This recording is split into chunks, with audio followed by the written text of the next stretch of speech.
अस्सलामुअलैकुम, welcome back to my channel. बहुत ही खूबसूरत से समर के जो कुछ प्लांट्स हैं वो फ्लावरिंग भी कर रहे हैं और बहुत अच्छे से ग्रो हो रहे हैं।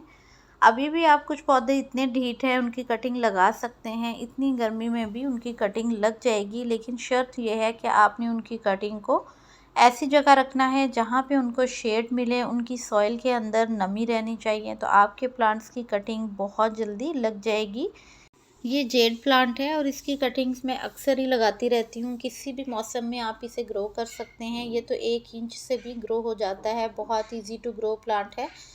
आपने जब भी इसको लगाना है, इसको आपने बड़े पौधे की शेड में रखना है, या फिर आपने वैसे ही अगर शेड वाली जगह आपके पास है, आपने ब्राइट लाइट में शेड में रखना है। जितनी भी कटिंग्स आप अभी लगाएंगे, जिन पौधों को आप डिवाइड करेंगे, उन पौधों को आपने शेड में रखना है। उनकी सॉइल के अंदर हल्की सी नमी रहनी चाहिए, जितनी आपको मेरे गमले में दिख रही है। आपके पौधे 100% जो है वो नई जगह पे ग्रो होना शुरू हो जाएंगे, कभी भी ख़राब नहीं होंगे। तो जेड की ग्रोथ का बहुत अच्छा टाइम है। आपने अभी भी कटिंग्स नहीं लगाई हैं तो आप इनकी कटिंग ज़रूर ग्रो कीजिएगा। जब भी हम प्रून करते हैं तो बहुत सारी कटिंग्स निकलती हैं, उनसे नए पौधे तैयार करें। इसी तरह ये नैंथरा का प्लांट है, इसे ऑल्टर नैंथरा भी कहते हैं। इसकी 2 वेराइटीज़ हैं मेरे पास, तो इसकी भी कटिंग्स बहुत इजीली लग जाती हैं, या आप इन्हें इस तरह से डिवाइड कर सकते हैं। कटिंग लगाना मैं बहुत दफ़ा शेयर कर चुकी हूँ, तो ये मैंने यहाँ पे ही कटिंग लगाई थी। तो देखिए इन सब के प्लांट्स कितने अच्छे रेडी हो गए हैं, रूट्स भी आ गई हैं। अब इन सभी पौधों को मैं अलग करके भी लगाऊं तो मेरे इतने ढेर सारे पॉट इसके तैयार हो जाएंगे, लेकिन ये एक ही पॉट में ग्रो हो रही हैं तो यहाँ ये फुल हो जाएगा।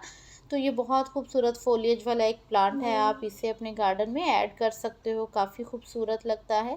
इसी तरह अजवाइन का प्लांट है।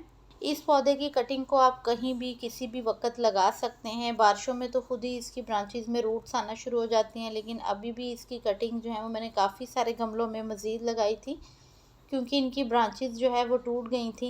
जब बहुत ज़्यादा तूफ़ानी बारिश और हवा थी तो ब्रांचेस भी टूटी थी, गमले भी। तो जितनी भी इनकी कटिंग्स थी वो मैंने काफ़ी सारे गमलों में लगाई हैं, जो कि बहुत जल्दी उनमें रूट्स आ जाएंगी, लग जाएंगी। इसी तरह रोयो का प्लांट है, ये भी सीज़न में बहुत अच्छी ग्रो करता है, और इसको जो है वो बहुत ज़्यादा धूप नहीं चाहिए, थोड़ा शेड में रखें तो ये अच्छे से चलता रहेगा। इसको डिवाइड करना चाहें तो भी आप कर सकते हैं। ये अल्टरनैंथरा की दूसरी वैरायटी है। इसके भी बहुत खूबसूरत सी पत्तियां हैं, कलरफुल। इसकी कटिंग भी आप लगा सकते हैं। हम अपने पौधों को इसी तरह ही 1 से 2, 2 से 4 करते हैं, कि अगर कभी अल्लाह ना करे हमारा कोई प्लांट ख़राब होता है तो हमारे पास जो है वो कोई दूसरे प्लांट्स जो है उसी वैरायटी के तैयार हों, जिनको हम फिर जो है वो ग्रो करते रहें और उनसे हम नए पौधे तैयार करते रहें। टर्टल वाइन है, तो ये इट्सी बिट्सी प्लांट बहुत खूबसूरत और बहुत जल्दी ग्रो करता है। इसे भी आप लगा सकते हैं, ढेरों पौधे इनके तैयार होते चले जाएंगे। इसी तरह ये पोर्टुला का है, ये पर्सलेन है।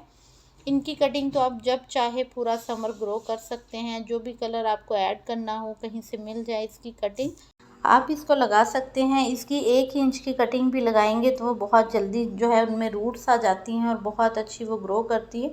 पूरा समर फ्लावरिंग के लिए ये बेस्ट प्लांट है अगर आप लगाना चाह रहे हैं। इसी तरह स्नेक प्लांट है, इसको भी आप अगर थोड़ा सा शेड में रखेंगे तो ये बहुत अच्छा ग्रो करता है। मेरा रूफ टॉप पे ही है और शेड में है, तो इसकी जो है वो लीव से भी आप प्रोपोगेशन कर सकते हैं। लेकिन अगर आप इतने गर्म मौसम में भी इसको डिवाइड करना चाह रहे हैं तो आप इसको डिवाइड करें, ज़रूर करें, लेकिन इसको फिर आपने शेड में रखना है और इसके पानी का ध्यान रखना है। बहुत ज़्यादा पानी नहीं देना है आपने, तो भी आपका ये प्लांट जो है वो अच्छे से डिवाइड होके नए पौधे आपके तैयार हो जाएंगे। ये है मैक्सिकन पटूनिया का प्लांट। इसके ऊपर अभी फ्लावरिंग आना स्टार्ट नहीं हुई है।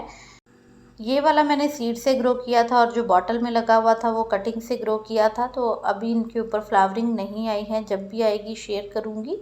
नेक्स्ट जो प्लांट है वो लिली के प्लांट्स हैं, उनमें रेन लिलीज़ हैं, वाइट, पिंक, येलो, बहुत सारे हाइब्रिड में भी आपको कलर्स मिल जाएंगे। अगर आपने कभी ग्रो नहीं किए हैं तो आप इन्हें लगा लीजिए, क्योंकि बारिशों में ये बहुत अच्छी ग्रोथ करते हैं। इसी तरह कुछ फर्न की वैरायटीज़ हैं, जिसमें फॉक्सटेल फर्न है, एस्परेगस फर्न है, और भी बहुत सारी वैरायटीज़ हैं इसकी। अगर आपको ये मिलती हैं कहीं से भी तो आप इन्हें भी ऐड कर सकते हैं। अभी भी इनको डिवाइड करके इनकी हैंगिंग बास्केट तैयार कर सकते हैं। ये बहुत अच्छे हेल्दी ग्रो करते रहेंगे, लेकिन ये थोड़े शेड में ग्रो करते हैं, तो कोशिश करें इनको आप शेड वाली जगह पे ग्रो करें। जीजी का प्लांट भी इसी तरह उन पौधों में आता है जिसे हम डिवाइड कर सकते हैं। तो इन पौधों को आप अभी भी, ये नहीं है कि बहुत गर्मी है हम नहीं कर सकते, आप बहुत ईज़िली इनको डिवाइड कर सकते हैं। बट कुछ कंडीशंस हैं कि आप उन्हें शेड दें, उनकी मिट्टी में हल्की नमी बनी रहे, ओवर वाटरिंग नहीं करें, तो पौधे आपके अच्छे चलेंगे।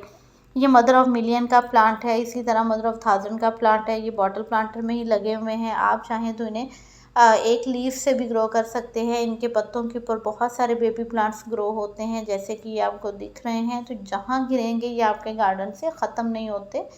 बहुत खूबसूरत सा प्लांट है। इनमें एक स्टॉक भी निकलता है फ्लावरिंग का, जो कि फूल भी देता है विंटर्स में। तो आप इन्हें भी लगा सकते हो। मेरे हर पॉट में जहाँ कहीं इनके बेबी प्लांट्स गिरे हैं, ये बहुत ढेर सारे ग्रो हुए हुए हैं। तो इतना इजी टू ग्रो ये प्लांट है। आप इन्हें निकाल के फेंक देंगे और अगले दिन पकड़ के लगा देंगे तो भी ये दोबारा से ग्रो होना शुरू हो जाएगा। तो इन सभी खूबसूरत पौधों को आप लगाना चाहें तो आप अभी भी लगा सकते हैं। स्नेक की बहुत सारी वैरायटीज़ हैं, जिनमें कि ये एक डवार्फ वाली भी है, आप इसे भी ऐड कर सकते हो अपने गार्डन में।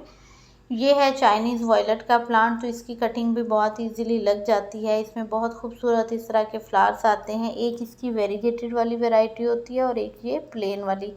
इसके सीड भी बनते हैं, आप इसे सीड से भी ग्रो कर सकते हैं। विंटर्स में ये बहुत खूबसूरत फ्लावरिंग करता है, लेकिन समर्स में ये कम फ्लावरिंग करता है। तो इस पौधे की कटिंग लगाना भी आप ना भूलिएगा। इसी तरह बहुत ही खूबसूरत सा प्लांट है पर्पल हार्ट का, बहुत अच्छे से ग्रो करता है। हैंगिंग बास्केट में लगाना चाहें तो अभी भी आप इनकी कटिंग लगा सकते हैं। इनके ऊपर फ्लावरिंग भी आती है। ये शेड में ग्रो होने वाले प्लांट्स हैं और बहुत अच्छे से ग्रो करते हैं अगर आप इनको शेड देंगे। इसमें इस तरह से खूबसूरत से फूल भी आते हैं। कोलियस का प्लांट है, तो ये पौधे भी आप इसी तरह वापस अपने पास नए सिरे से तैयार कर सकते हैं, क्योंकि अगर कभी इनके पौधों की आपने कटिंग नहीं लगाई है तो ये आहिस्ता आहिस्ता ख़त्म हो जाएंगे। नए से नए पौधा तैयार करें कटिंग के साथ, ताकि वो आपके गार्डन में सारा साल जो है वो बना रहे। तो ज़रूर इन सभी पौधों की कटिंग्स को लगाएं। स्वीट पोटैटो वाइन है, ये भी बहुत अच्छे से चलती है, बहुत खूबसूरत लगती है। इसमें 2 से 3 पैटर्न हैं और कलर भी इसमें देखें कितना खूबसूरत पर्पल और नियॉन का शेड है। तो ये ऐसा प्लांट है कि इसकी कटिंग्स आप बहुत इजीली लगा सकते हैं। अगर आपको कटिंग्स नहीं लगानी आती हैं, आप इन सभी प्लांट्स की कटिंग्स को पानी में ग्रो करें। जब उनमें रूट्स आ जाएं, फिर उन्हें आप सॉइल में लगा दें और फिर उन्हें शेड में रख लें। वीडियो अच्छा लगा हो तो इसे लाइक और शेयर ज़रूर कर दीजिएगा। चैनल पे पहली बार आ रहे हैं तो सब्सक्राइब कर दीजिएगा बेल के साथ, ताकि आपको वीडियोस के नोटिफिकेशन इसी तरह डेली मिलते रहें। दुआओं में याद रखिएगा, अपना ढेर सारा ख्याल रखिएगा। Keep gardening. अल्लाह हाफिज़।